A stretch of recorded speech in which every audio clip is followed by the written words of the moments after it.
Bismillahirrahmanirrahim. Assalamualaikum warahmatullahi wabarakatuh.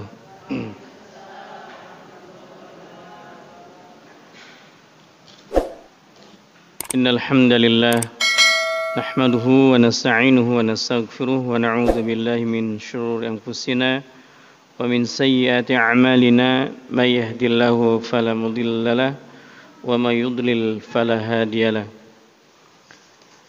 Asyhadu an la ilaha illallah wahdahu la syarika lah wa asyhadu anna Muhammadan 'abduhu wa rasuluh. Wa nusalli wa nusallim ala nabiyyina Muhammadin wa ala alihi wa ashabihi wa man tabi'ahum bi ihsanin ila yaumiddin. Usikum wa iyaya bitaqwallahi wa ta'atihi la'allakum turhamun. Haitsu qala Allah Ta'ala, a'udzu billahi minasyaitonir rajim. Ya ayyuhalladzina amanu taqullaha wa qulu qawlan sadida yuslih lakum a'malakum wa yaghfir lakum dhunubakum wa may yuti'illaha wa rasulahu faqad faza fawzan 'azima. Amma ba'd. Fa inna asdaqal hadits kitabullah wa khairul hadi hadi Muhammadin sallallahu alaihi wa alihi wasallam wa syarrul umuri muhdatsatuha wa kullu muhdatsatin bid'ah wa kullu bid'atin dhalalah wa kullu dhalalatin finnar. Allahumma la sahla illa ma ja'altahu sahla wa anta taj'alul hazna idza syi'ta sahla. Rabbi shrah li sadri wa yassir li amri wahlul 'uqdatam min lisani yafqahu qawli. Ibadallah, para jamaah kajian duha yang semoga dirahmati dan diberkahi Allah Subhanahu wa taala. Pertama-tama marilah kita memanjatkan puji dan syukur kepada Allah Subhanahu wa taala atas limpahan nikmat-Nya yang tak terhingga kepada kita sekalian. Hingga di pagi hari yang penuh barokah ini kembali Allah Ta'ala mempertemukan kita dalam tempat suasana yang penuh dengan rahmat dan berkah Allah, yaitu bait min buyutillah, rumah dari rumah Allah Subhanahu wa Ta'ala, al-masajid, yaitu masjid-masjid Allah. Maka itu senantiasa mari kita syukuri atas karunia ini dengan memaksimalkan menggunakan seluruh apa yang Allah berikan kepada kita, yang kita rasakan di dunia ini, untuk beribadah kepadanya ya. Karena hanya dengan beribadah kepada Allah semata maka amalan kita akan diterima oleh Allah, yaitu tidak ada kesyirikan, tidak ada hal yang lain selain dari tujuan kepada Allah Subhanahu wa ta'ala.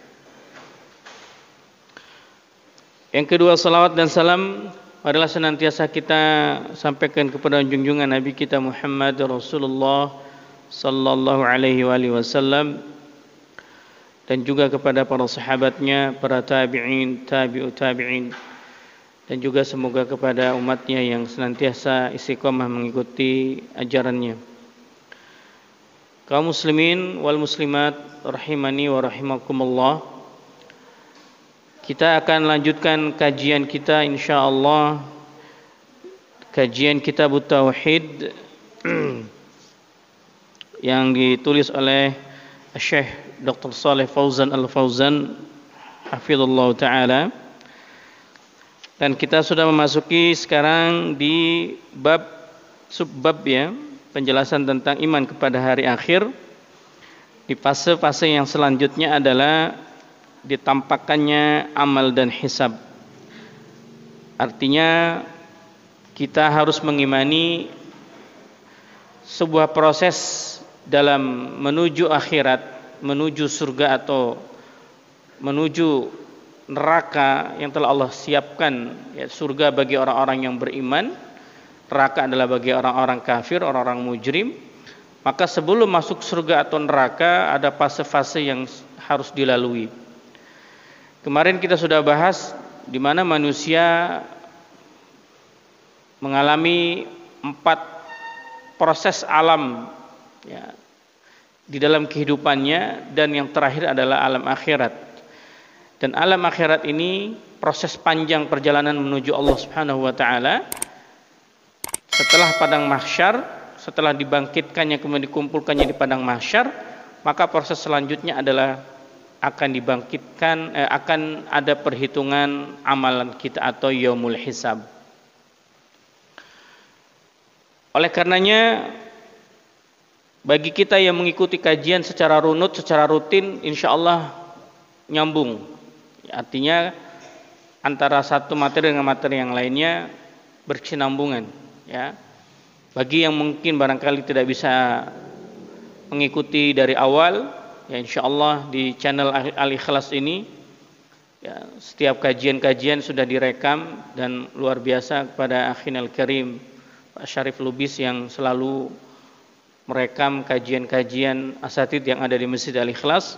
Nanti bisa dilihat di channel Al-Ikhlas Pak Syarif ya, channel Masjid Al-Ikhlas di YouTube ya. Taib insyaallah. Oleh karena itu kita akan melanjutkan kajian di pagi hari ini tentang yaumul hisab atau ditampakkannya amal dan hisab kita. Ditampakkannya amal dan hisab. Ya. Para jamaah sekalian, kita sering mendengar hadis bahwasanya Nabi SAW bersabda, "Awwalu ma yuhasabu bihil 'abdu yaumil qiyamah hiya as-shalah." Pertama kali amalan yang akan dihisab pada hari kiamat, yaitu pada hari di mana ditampakkannya amalan-amalan kita akan, atau ada perhitungan amal, ya, adalah urusannya as-shalah. Kemudian ada hadis lagi diriwayatkan Imam Tirmidzi dan juga dalam riwayat yang lain, Rasulullah bersabda, tidak akan bergeser kaki seorang hamba pada hari yaumul hisab sampai akan ditanya 4 perkara. Sebagian ayat mengatakan 5 perkara ya. Apa itu? Tentang umurnya, tentang ilmunya diamalkan atau tidak, tentang rezekinya dari mana didapat dan dibelanjakan kemana, dan yang terakhir tentang tubuhnya digunakan untuk apa selama hidup di dunia. Sebagian riwayat mengatakan, ditambah ada riwayat yang lain, tentang yang kelima adalah tentang masa mudanya.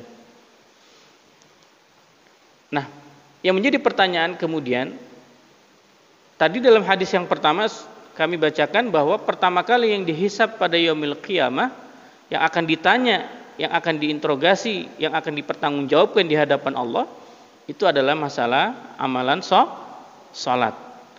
Tapi kok kemudian ada hadis lagi mengatakan tidak akan bergeser kaki seorang hamba sampai akan ditanya 4 perkara atau 5 perkara tadi. Lantas salat ini urutannya yang keberapa? Apakah jadi ke-6?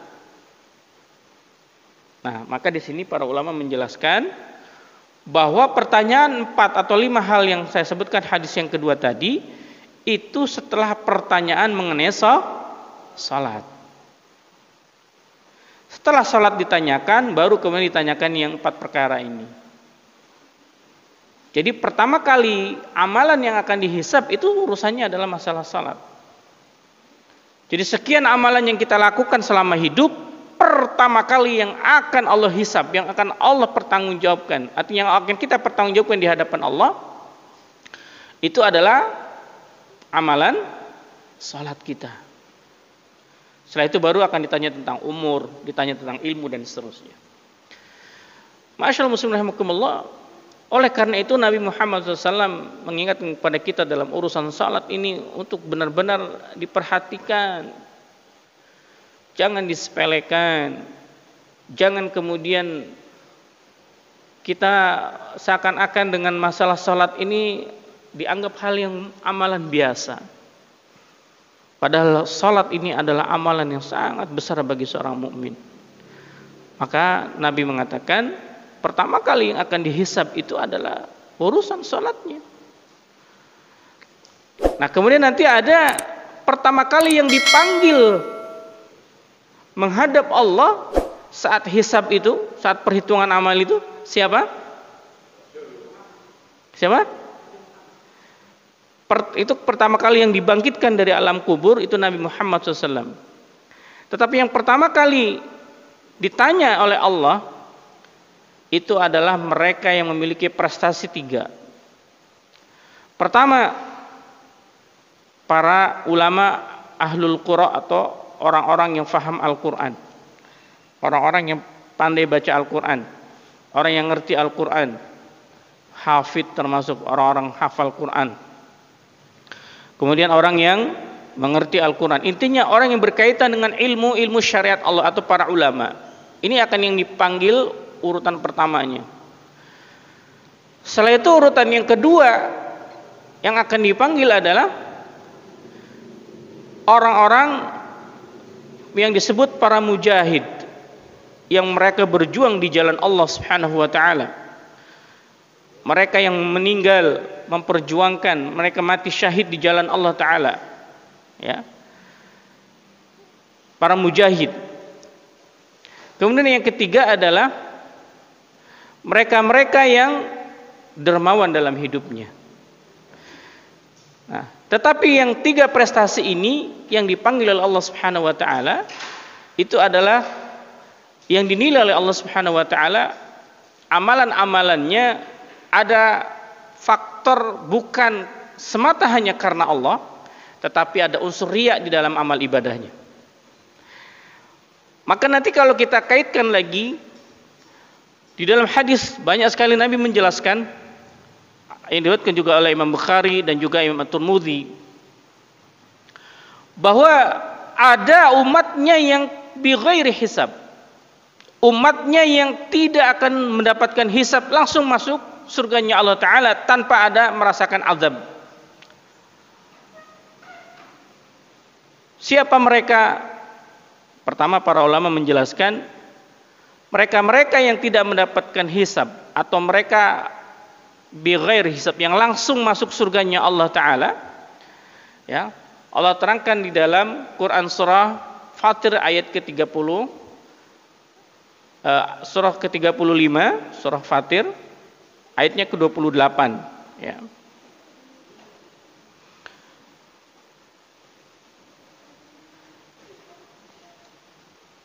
Mari kita buka dulu surah Fatir. Ya.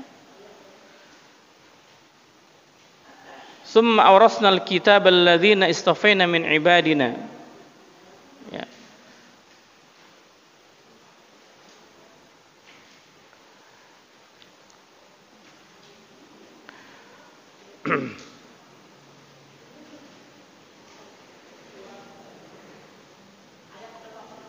Ayat ke-28.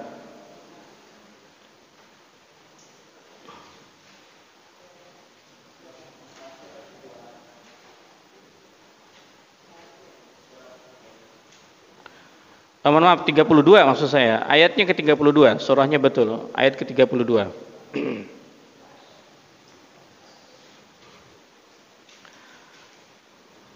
Ya. A'udzu billahi minasyaitonir rajim. Tsumma awrathnal kitaba alladzina istafaina min ibadina faminhum zalimun li nafsihi wa minhum muqtasid wa minhum sabiqun bil khairati biidznillah. Dzalika huwal fadlul kabir. Yang artinya kemudian kami wariskan, kami berikan Al-Quran, Alkitab itu Al-Quran, alladzina istafaina, yang kami pilih, min ibadina, dari hamba-hamba kami, faminhum, dan dari hamba-hamba kami itu dalam menerima Al-Quran tadi, zalimul li nafsih, ada yang menzalimi dirinya sendiri. Wa minhum muqtasid, kemudian yang kedua di antara mereka dari hamba-hamba kami itu ada yang muqtasid. Wa minhum sabiqum bil khairat, dan di antara mereka juga dari hamba-hamba kami yang diberikan Al-Quran, yang diperintahkan untuk menjalankan Al-Quran, ada yang dikategorikan sabiqun bil khairat biiznillah, atas izin Allah. Dzalika huwal fadlul kabir, itulah karunia Allah yang sangat besar. Jadi makna aurasna maksudnya adalah yang Allah turunkan Al-Quran, yang Allah sampaikan Al-Quran kepada umatnya Nabi Muhammad SAW. Kalau jelas Al-Quran turun langsung kepada Rasulullah SAW, kemudian disampaikan kepada umatnya. Nah, ketika umat ini telah menerima Al-Quran, dari hamba-hamba Allah ini memiliki 3 kriteria tadi. Yang pertama adalah mereka yang zalimul li nafsih, yang dalam menjalankan Al-Quran itu mereka disebut zalim, menzalimi diri sendiri. Nah, para ulama menjelaskan siapa mereka yang disebut zalimul li nafsi, siapa mereka yang disebut muqtasid, siapa mereka yang disebut sabiqum bil khairat. Para ulama tafsir berbeda pendapat dalam memahami 3 kriteria ini. Tapi secara umum bahwa zalimul li nafsi adalah hamba Allah yang dia akan masuk yuhasabu, dia yang akan dihisab, kemudian dia akan merasakan azab terlebih dahulu di nerakanya Allah Ta'ala, kemudian baru masuk surga. Itu zalimul li nafsi, yang berbuat zalim. Ya, zalim itu berarti melanggar banyak syariat Allah, banyak melalaikan waktu salat, ya, tidak perhatian terhadap waktu-waktu salat, meremehkan. Itu zalimul li nafsi, berbuat zalim. Maka ini dia mendapatkan hisab, akan dihisab oleh Allah Ta'ala, dan akan merasakan siksa di neraka sebelumnya, dan setelah itu baru akan dimasukkan ke dalam surga. Kemudian yang kedua adalah hamba Allah yang memiliki karakter muqtasid. Apa itu? Para ulama mengatakan alladzina yuhasabuna hisaban yasira, yaitu mereka yang dihisab oleh Allah, dihitung amalnya, tetapi kemudian dimudahkan dalam hisabnya. Hisabai yasira, Allah mudahkan dalam hisabnya. Artinya tidak dipersulit. Ya, nanti dalam pembahasan kita di halaman 267 nanti akan sampai juga di sana pembahasan itu. Ya. Jadi hanya memperlihatkan amalnya, inilah amalan kamu yang di dunia yang kamu lakukan. Ditampakkan seluruhnya dari A sampai Z-nya, tidak ada sedikit pun yang tertinggal dalam catatan amal tersebut.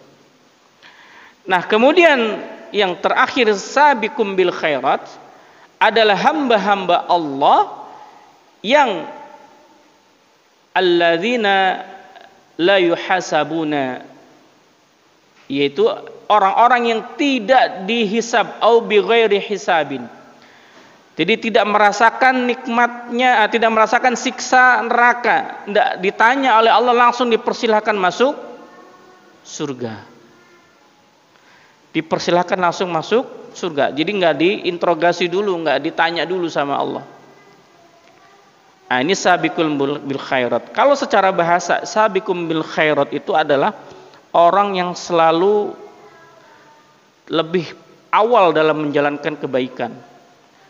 Ya, kalau definisi para ulama adalah orang yang selalu melaksanakan perintah Allah, menjauhi larangan Allah, dan menghindari yang mubah-mubah, yang makruh-makruh dihindari.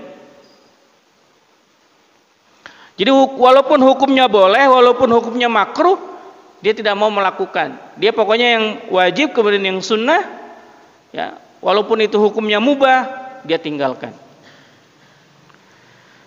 Jadi kualitas amalnya itu Masya Allah, luar biasa. Nah, inilah manusia yang tanpa akan dihisab oleh Allah. Kemudian dalam hadis yang lain Rasulullah SAW menjelaskan, ya, hadis riwayat Imam At-Tirmidzi dan juga Imam Bukhari, bahwa Nabi bersabda, la yadkhulanna min ummati sab'una alfan aw sab'umi'ati alfin, bahwasanya nanti sungguh umatku ada 70.000 dari umatku akan masuk surga. La yadkhulunal jannah. Sungguh dari umatku ada sekitar 70.000 ya, yang akan masuk surganya Allah tanpa dihisab, tanpa adanya dihisab, atau tidak dipertanggungjawabkan amalannya. Jadi tanpa bighairi hisab, langsung masuk surganya Allah Ta'ala. Ada 70.000. Loh, berarti kok sedikit, Ustaz? Mana yang lainnya?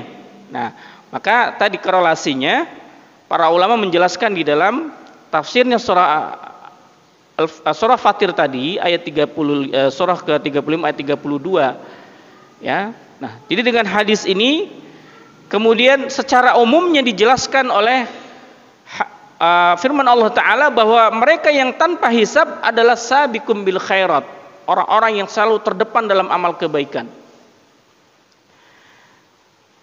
Nah, siapa mereka yang sabiqul bil khairat itu? Kemudian ada hadis lagi yang menjelaskan bahwa mereka yang akan masuk surganya Allah, mereka yang tanpa hisab, yang langsung masuk surganya Allah, dari sekian 70.000 itu, apa karakter kehidupannya? Yaitu mereka ada 3 ciri khasnya. Yang pertama, mereka yang tidak pernah meminta untuk diruqyah, yataraqqawna. Kemudian yang kedua adalah mereka yang tidak berbuat syirik, tidak yatatayyarun, tidak menebak-nebak burung, ya.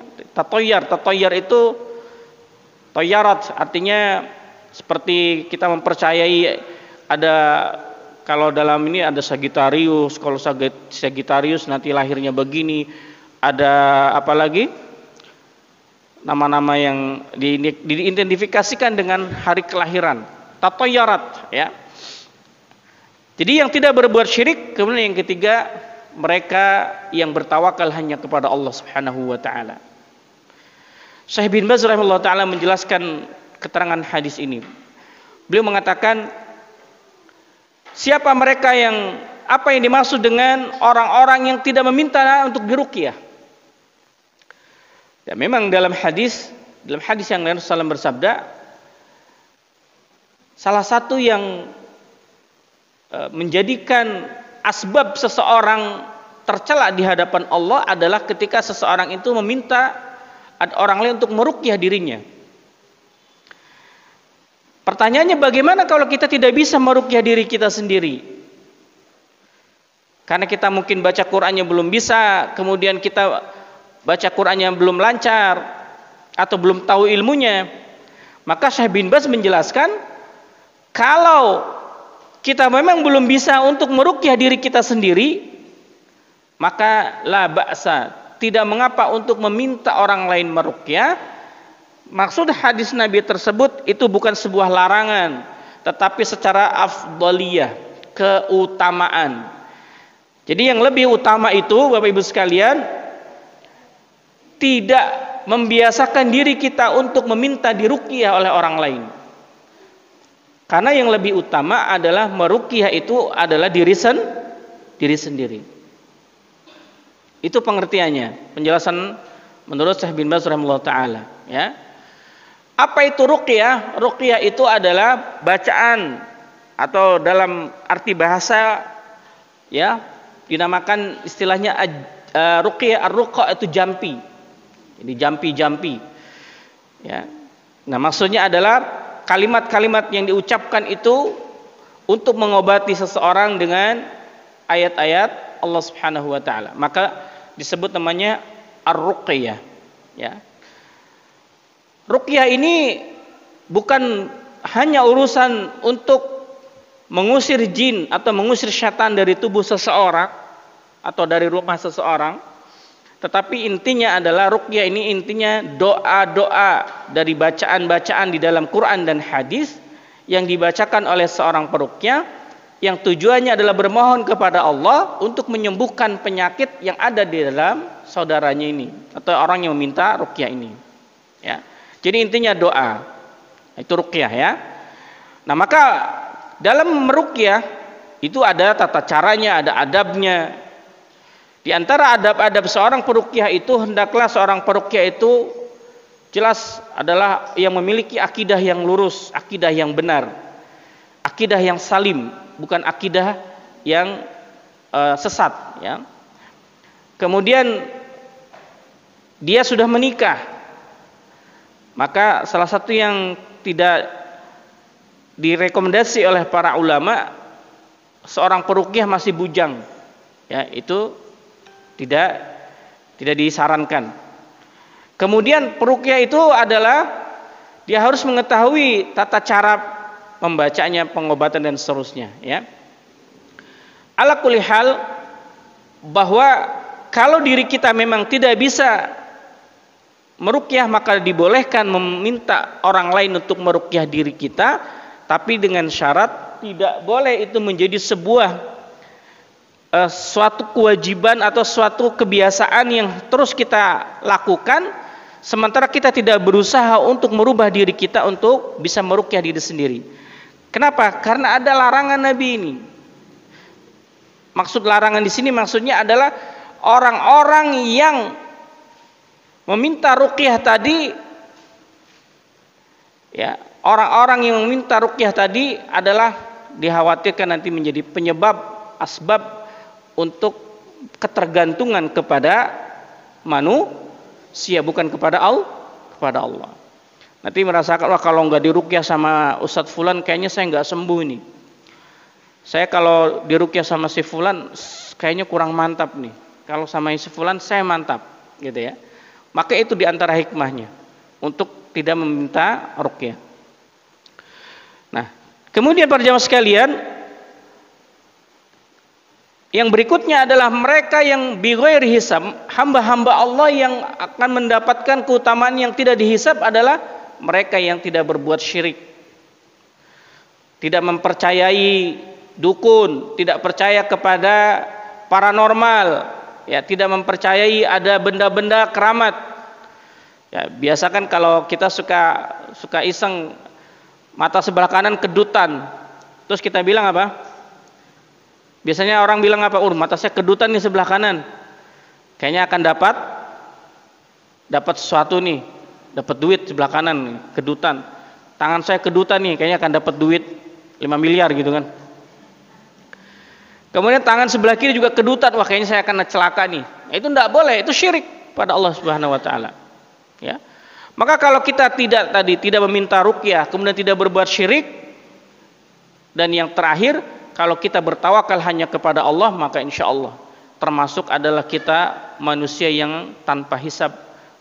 Jadi masuk surganya Allah tidak perlu dihisab dulu, tapi langsung. Ya.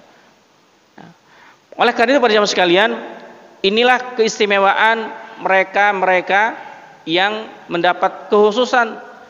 Ada hamba-hamba Allah yang tidak melalui proses hisab, tapi ada yang dihisab dulu, ya.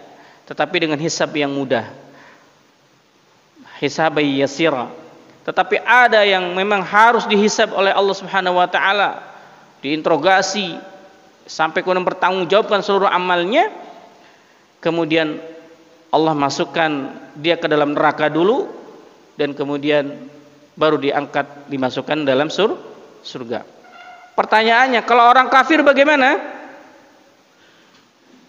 Ya, orang kafir dihisab, dipertanggungjawabkan seluruh amalnya, kemudian dia khalidina fiha, dia masuk ke dalam neraka selama-lamanya, ya.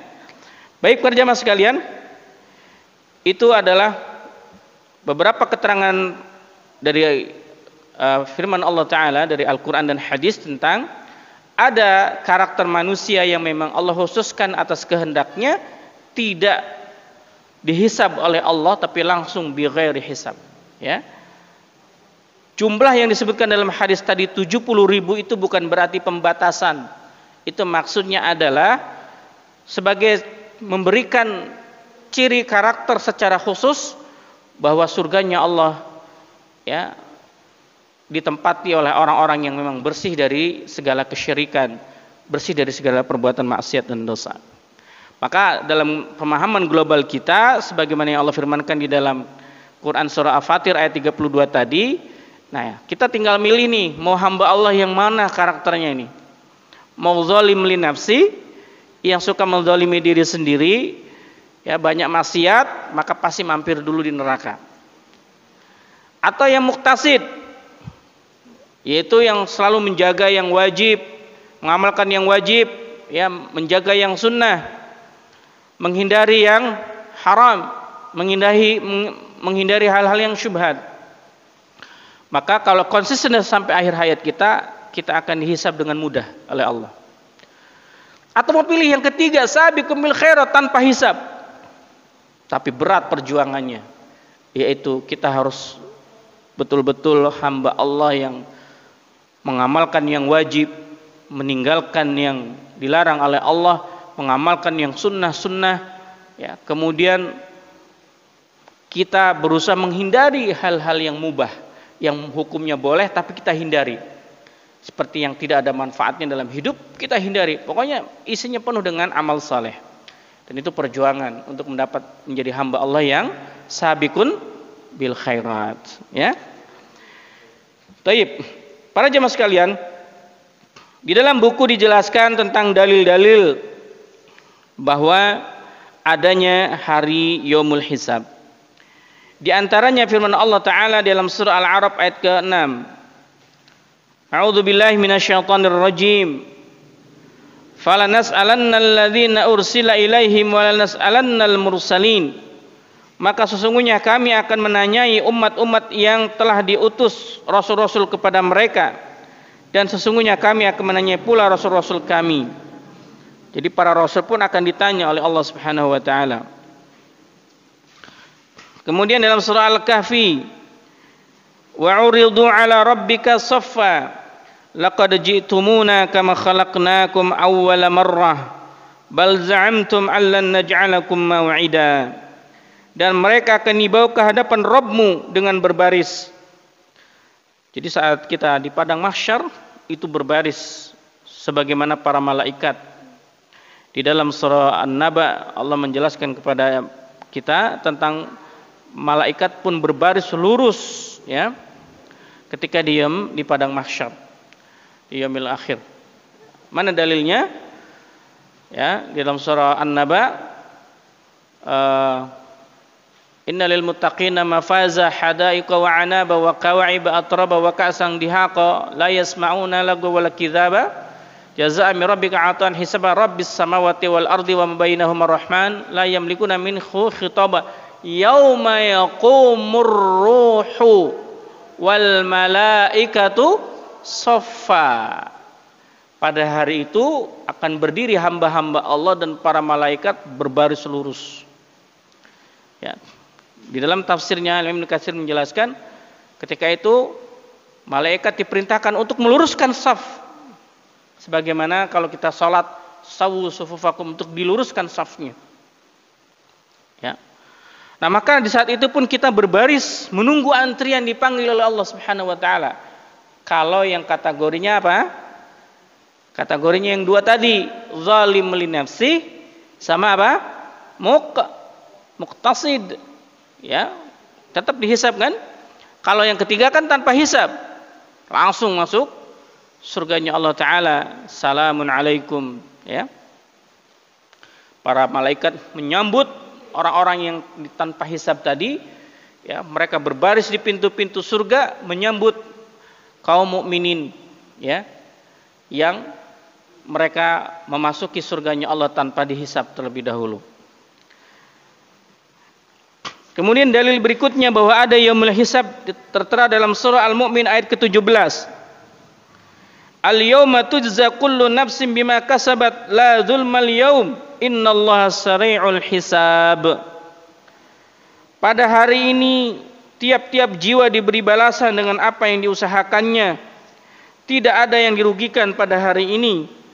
Sesungguhnya Allah amat cepat hisabnya. Pertanyaan kita kan mungkin bertanya begini, ini jumlah manusia dari zaman Nabi Adam alaihissalam sampai akhir kehidupan itu semua akan dihisab oleh Allah. Pertanyaannya, bagaimana caranya Allah menghisab? Apakah selesai dalam waktu yang singkat? Jangan samakan hisabnya kita dengan hisabnya Allah. Kita kalau mau rapid test aja, mau tes PCR ngantri panjang kan? Kalau satu RW saja atau satu kelurahan tes PCR di puskesmas itu bisa mengular antriannya. Tapi bagi Allah sangat mudah, sari'ul hisab dalam ayat ini, cepat hisabnya. Jangan dibayangkan dengan otak kita nggak bakal nyampe. Bahwa Allah sangat cepat hisabnya. Ya. Itu maknanya, jangan pernah bertanya tentang perbuatan yang dilakukan oleh Allah, tapi tanyalah perbuatan diri kita sendiri. Kenapa? Karena ilmu kita tidak akan nyampe. Allah tidak dikasih tentang itu. Karena urusan yang gaib itu tidak bisa dengan nalar. Ya. Tidak nyampe nalar kita. Karena tidak dikasih oleh Allah. Nabi pun demikian. Makanya ketika ditanya oleh malaikat Jibril, ya Muhammad, akhbirni anissa, wahai Muhammad, kasih tahu kepada kami kapan hari kiamat itu terjadi. Karena Nabi nggak dikasih ilmunya oleh Allah, Nabi mengatakan apa? Yang bertanya lebih tahu daripada yang ditanya. Al-mas'ul a'lamu minas sa'il. Karena Nabi nggak tahu ilmunya, apalagi kita, ya. Jadi begitu sangat cepat hisabnya di sisi Allah Subhanahu wa taala. Kemudian di dalam surah Al-Ghasyiyah Allah taala juga berfirman, inna ilaina iyabahum thumma inna alaina hisabahum. Sungguh kepada kamilah, ya, mereka akan dikembalikan, dan sungguh kepada kewajiban kamilah akan menghisab mereka. Jadi Allah akan menghitung seluruh amalan perbuatan kita. Kemudian ada hadis yang sangat luar biasa ini untuk lebih mengimani kita tentang hari yaumil hisab. Ya, saya terjemahkan saja hadisnya. Hadis ini diriwayatkan oleh Imam Bukhari dan Imam Muslim dari Adi bin Hatim. Bahwasanya Rasulullah bersabda, tidak seorang pun dari kalian kecuali pasti akan diajak bicara oleh Rabb-Nya tanpa penerjemah antara dia dengannya. Jadi ketika dihisab, Allah mengajak bicara dengan kita tanpa ada penterjemah. Ustaz, berarti saya bisa bahasa Arab dong, Ustaz. Bahasa apa hisabnya? Ya tentunya bahasa Al-Quran, karena kalamullah adalah Al-Quran. Ya. Nggak pakai bahasa Jawa, bahasa Bugis, bahasa Batak, ya, bahasa Madura, tapi dengan bahasa Al-Quran. Terus saya kan nggak belajar, Ustaz, nggak ngerti. Semuanya jadi bisa dikala itu, bisa menjawab dengan bahasa Al-Quran. Ya, jadi tanpa ada perantara penterjemah. Kita kalau lihat presiden kita lagi rapat di internasional itu, ya, itu selalu bawa terjemah kan, ya, supaya diterjemahkan. Atau ketika beliau dikunjungi oleh tamu negara, itu selalu ada penterjemahnya. Nah, saya punya teman dulu kuliah di Libya itu pernah menjadi penterjemahnya Pak Presiden SBY, Bambang Susatyo. Ya, karena juga Pak SBY nggak ngerti bahasa Arab juga, maka beliau sebagai penterjemahnya. Ya, artinya di kala itu kita dengan Allah tidak ada batasan. La turjuman, tidak ada yang menerjemahkan itu langsung, ya. Maka dikala itu ketika kita sedang ditanya oleh Allah pada yaumil hisab, diperlihatkan di sebelah kanan kita yang terlihat adalah amalan yang dulu kita kerjakan. Jadi diperlihatkan di sebelah kanan, ya. Kemudian diperlihatkan ke sebelah kiri yang terlihat hanyalah perbuatannya. Dan bila ia melihat apa yang ada di hadapannya, maka yang terlihat hanyalah api neraka. Karena itu takutlah kalian kepada Allah meski hanya dengan bersedekah separuh kurma. Ini menunjukkan bahwa pada saat di yaumul hisab pun kita sudah akan melihat ya, perbuatan-perbuatan kita yang kita lakukan di dunia. Ya. Bahkan dinampakkan langsung sudah bagaimana neraka yang sangat panas di hadapan kita terlihat oleh kita. Ya. Kemudian diberi kitab berisi catatan amal yang ditulis oleh para malaikat yang mengawasi Bani Adam, agar setiap orang membacakan tulisan yang terdapat di dalamnya dan agar setiap orang mengetahui amal masing-masing. Jadi mereka membacakan, nih si fulan, kamu lakukan ini tanggal sekian. Ya, maka semua manusia mengakuinya. Tidak ada yang bisa mengeles di waktu itu. Ya. Perhatikan di ayat surah Al-Kahfi ayat ke-49. Wa wudi'al kitabu fatarul mujrimina mushfiqina mimma fihi wa yaquluna ya wailatana ma li hadzal kitabi la yughadiru saghiratan wala kabiratan illa ahsaha wa wajadu ma 'amilu hadiran wa la yadhlimu rabbuka ahada. Dan diletakkanlah kitab, lalu kamu akan melihat orang-orang bersalah ketakutan terhadap apa yang tertulis di dalamnya, dan mereka berkata, aduhai celaka kami, kitab apakah ini yang tidak meninggalkan yang kecil dan tidak pula yang besar. Jadi Masya Allah, dari yang terkecil apapun yang kita lakukan di dunia akan terekam baik pada saat nanti yaumul hisab akan ditampakkan amalan itu kepada kita semua. Jadi tidak ada yang tertinggal sedikit pun. Ya. Wa wajadu ma'amilu hadira, dan mereka dapati apa yang telah mereka kerjakan secara tertulis, wala yadhlimu rabbuka ahada, dan dikala itu tidak ada satupun yang Allah zalimi. Jadi secara maknanya adalah para jamaah sekalian, kita masuk surga, kita masuk neraka itu sebabnya siapa? Sebabnya atas kehendak Allah, dan atas kehendak Allah, Allah menentukan kehidupan kita untuk masuk neraka dan surga. Kemudian kaitannya dengan ikhtiar kita, sejauh mana komitmen kita, kesungguhan kita untuk memilih kehidupan itu, apakah jalan surga atau jalan neraka. Artinya ketika Allah mengazab kita itu bukan karena Allah zalim, tetapi karena akibat perbuatan yang kita lakukan, perbuatan buruk kita di dunia, maka Allah azab itu. Ya, sebagai balasan atas perbuatan kezaliman kita. Ya, maka dikatakan setiap orang kemudian mengetahui kondisi dirinya. Begitu juga semua orang ketika kitab catatan amal dibagikan. Barang siapa yang diberi kitab catatan amalnya dari sisi kanan, berarti ia termasuk orang yang beruntung dan dihisab dengan mudah. Nah, ini yang kategori hisaban yasira. Kalau berdasarkan surah Al-Fatir tadi, surah Fatir tadi ayat 32, urutan yang mana tadi? Halo? Urutan yang kemana? Lah. Muktasid, yang mereka dihisab dengan mudah. Yang diberikan tangan, kitabnya diberikan dari tangan kanannya. Ya. Diberikan dari sebelah kanannya, maka ini akan mendapatkan hisab yang sangat mudah.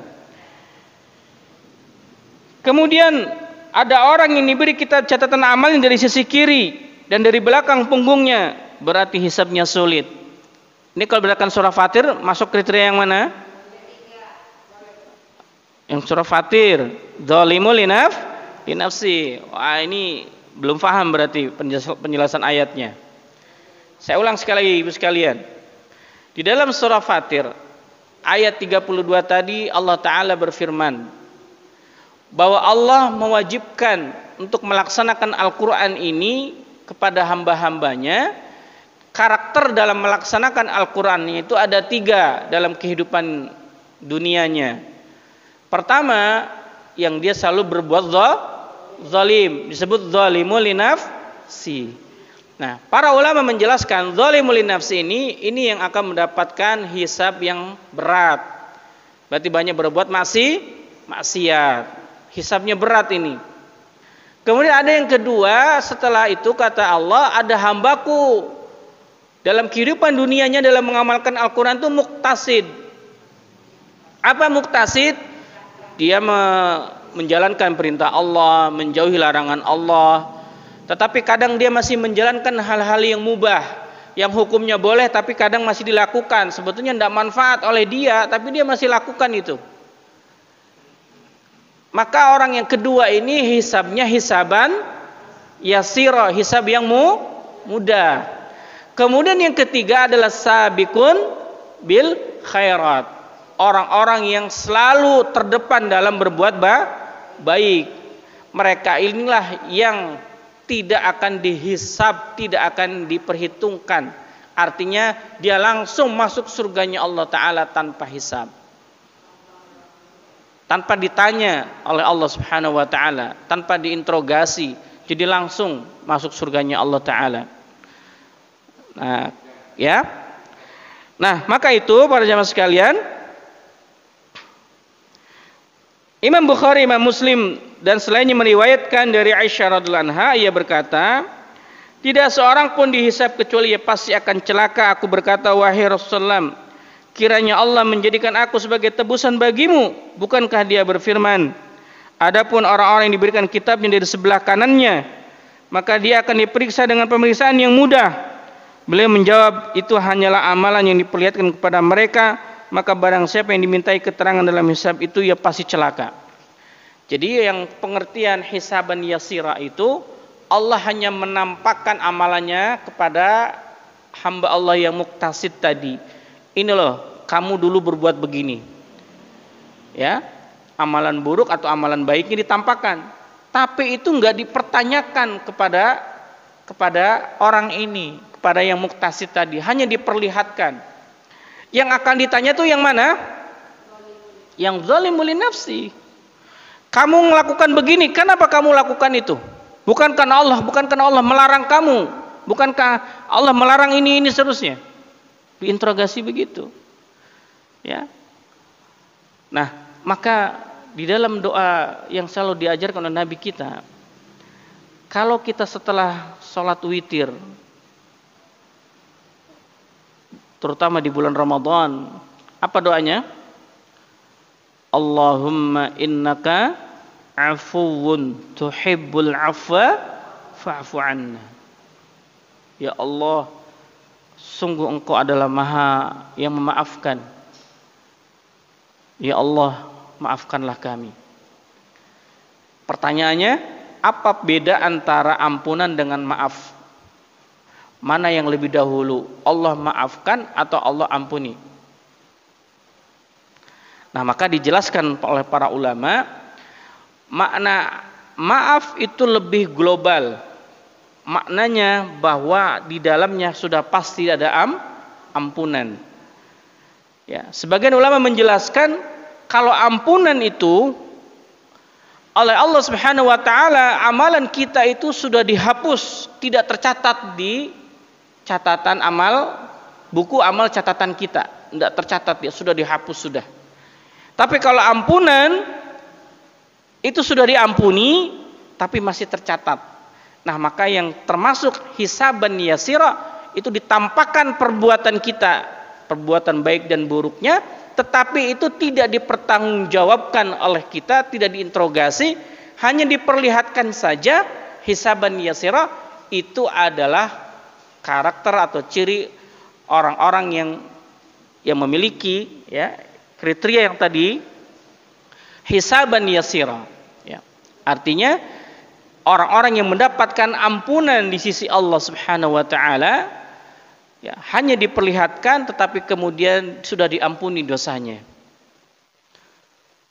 Maka yang paling luar biasa, kita harus mendapatkan ampunan, kita harus mendapatkan maafnya Allah Subhanahu wa taala, ya. Coba kita lihat dalam surah At-Taghabun ayat yang ke-14. Mari kita buka surah At-Taghabun ayat yang ke-14. At-Taghabun surah keberapa?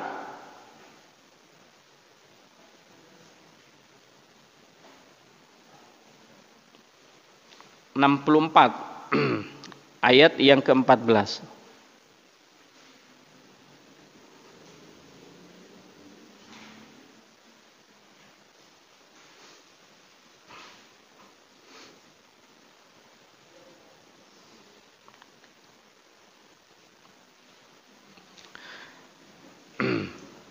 Coba dibantu diterjemahkan Pak Syarif.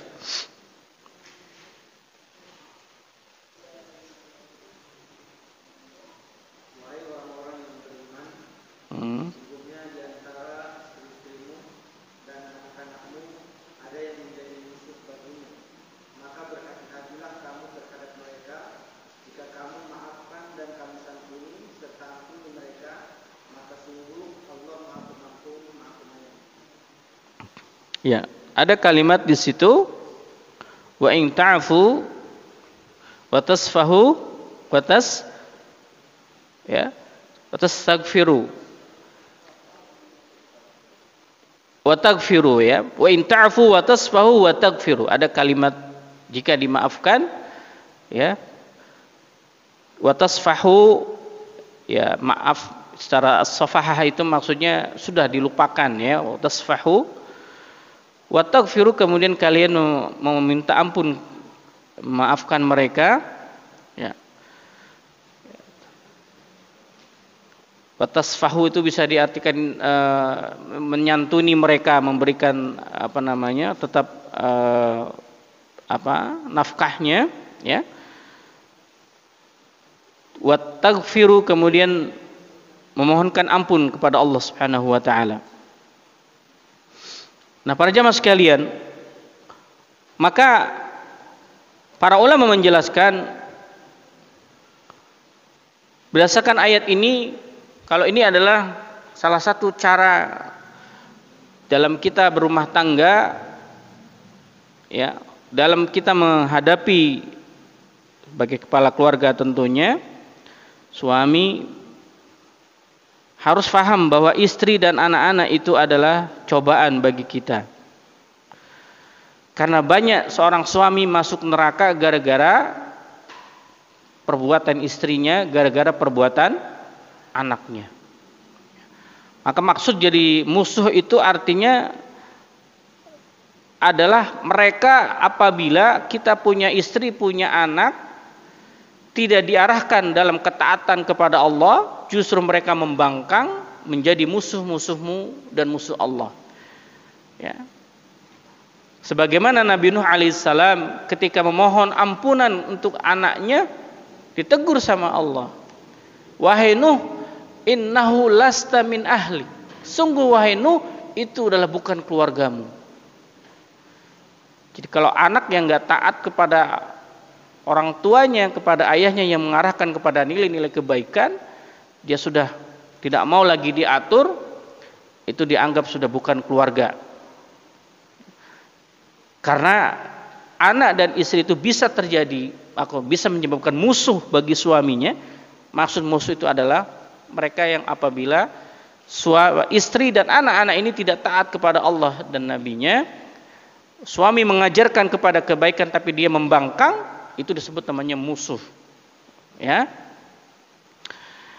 Nah, kemudian para ulama mengatakan kita tidak boleh mengikuti mereka, wala tuti'uhum wa in tuzawazu an sayyi'atihim wa tu'ridu anha wa tastiruha alaihim. Ya, tetap secara kita kaidahnya kepala keluarga memaafkan mereka, tetap menyantuni mereka, meminta ampun kepada Allah. Maka itu senjatanya adalah ketika istri sudah tidak bisa diarahkan lagi kepada kebaikan, jika anak-anak sudah tidak mau lagi diarahkan kebaikan dengan berbagai macam cara, jangan lupa doa memohonkan hidayah, taufik, ampunan kepada Allah Subhanahu wa taala untuk anak-anak kita. Nah, para jemaah sekalian, maka berdasarkan ayat ini ada kalimat yang menarik dalam ayat tadi, ada wa in ta'fu wa tasfahu wa taghfiru, ampunan, ya. Terakhir kalimat ampunannya. Nah, maka itu permohonan yang kita minta kepada Allah Subhanahu wa taala Yang lebih secara umum adalah Allah memaafkan kita, kemudian mengampuni kita. Karena kalau sudah dimaafkan, diampuni, catatan itu sudah dihilangkan oleh Allah. Bisa jadi langsung menjadi hisab, tanpa hisab. Karena sudah dimaafkan dan diampuni oleh Allah Subhanahu wa taala. Kalau cuma ampunan masih diperlihatkan, masih dihisab, tetapi kemudian hisaban yasirah, hisab yang sangat mudah. Dia hanya dipertunjukkan amalnya, ini loh, diperlihatkan. Tapi tidak ditanya, kenapa kamu begini? Enggak, hanya diperlihatkan saja. Itu keterangan dari Nabi SAW mengenai penjelasan tadi, ya, dari hadis yang sahih. Kita lihat dalam buku tadi 267. Di antara karunia dan kelembatan Allah terhadap orang-orang yang beriman, Dia tidak menginterogasi mereka ketika amalan mereka dihitung. Dia hanya memperlihatkan kepada mereka dan meminta mereka mengakuinya, yaitu amalan mereka yang ditutupi ketika masih di dunia, dan tidak memperlihatkannya kepada orang lain di tempat itu di padang mahsyar. Dia berfirman kepada orang yang beriman, sungguh aku telah menutupi amalan itu di dunia dan hari ini aku telah mengampuninya. Jadi sudah ditutupi. Ada yang menarik di dalam satu hadis Rasulullah, ya, semua hambaku, kata Nabi, akan dimaafkan oleh Allah. Semua hambaku akan dimaafkan oleh Allah.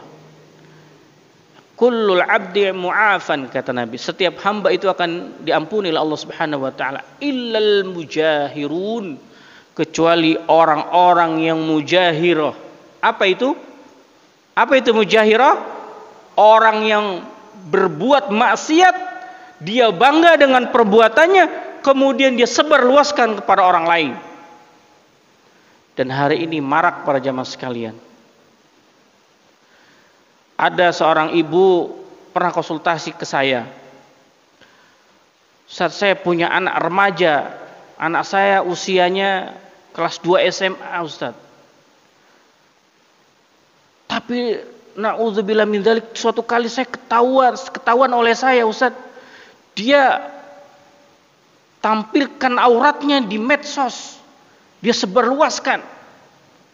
Dia bangga, senang untuk menampilkan auratnya dengan media aplikasi medsos itu. Saya marah besar. Saya usir anak saya, Ustaz. Baru ketahuan, dan ternyata itu sudah biasa dia lakukan sama teman-temannya di sekolah sebelum pandemi. Maka orang yang seperti ini, al-mujahirah, yang bangga saat berbuat maksiat bahkan disebarluaskan, itu enggak akan dimaafkan oleh Allah Subhanahu wa taala.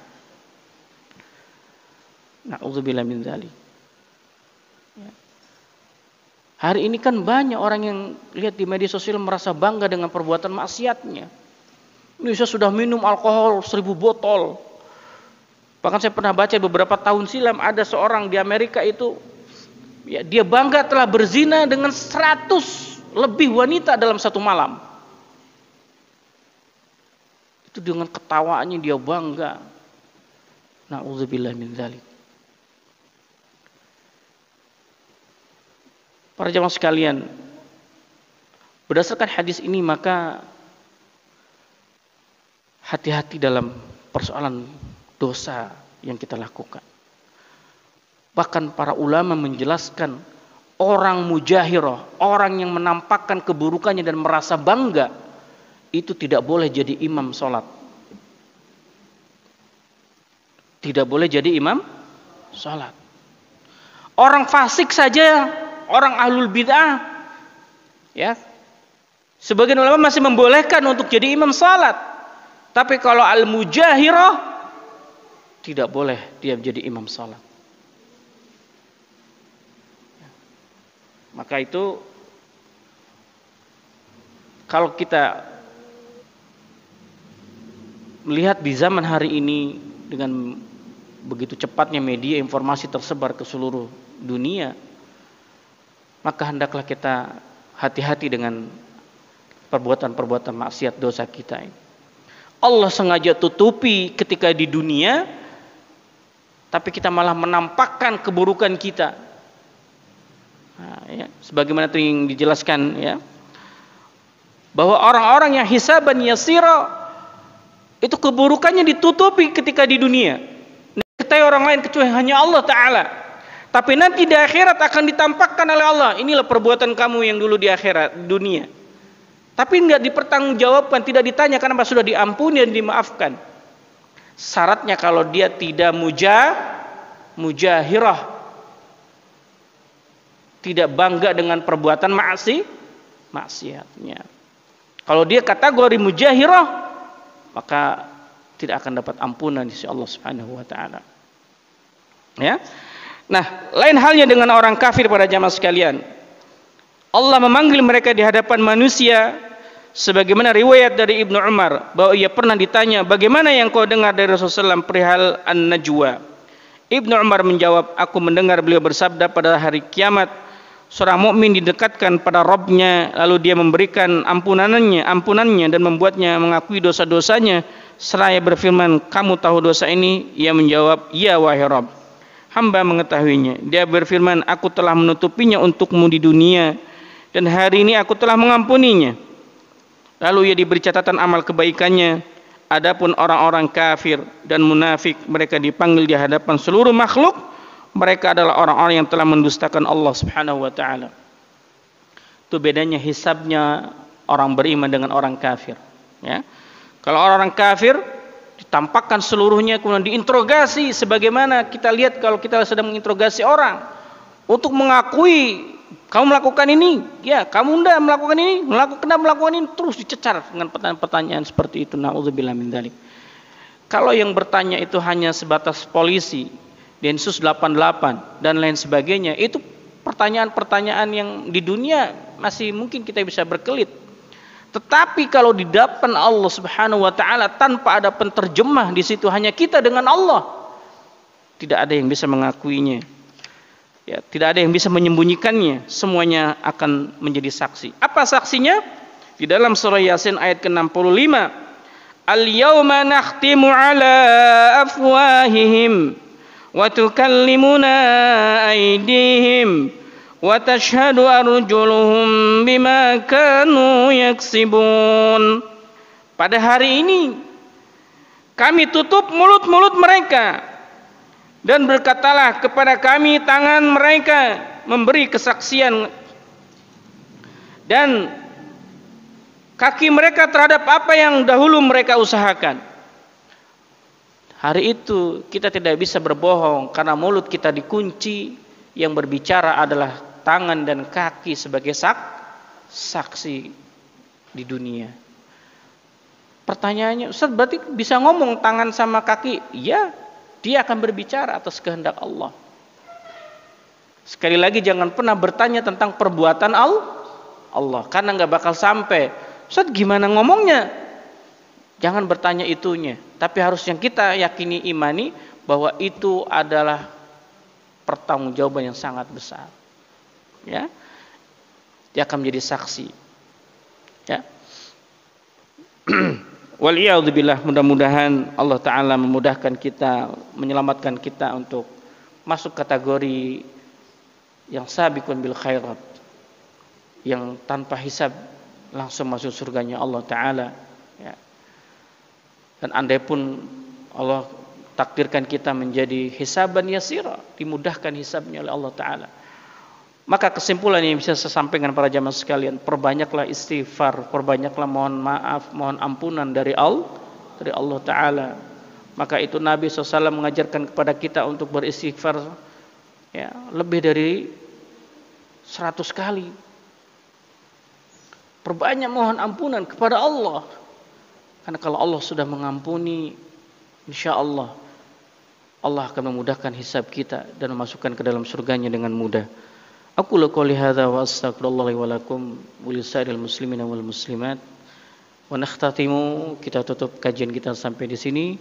Subhanakallahumma bihamdika asyhadu an la ilaha illa anta astaghfiruka wa atubu ilaik. Wassallallahu ala nabiyyina Muhammadin wa ala alihi washabbihi wasallam. Wa akhir da'wana walhamdulillahi rabbil alamin. Assalamualaikum warahmatullahi wabarakatuh.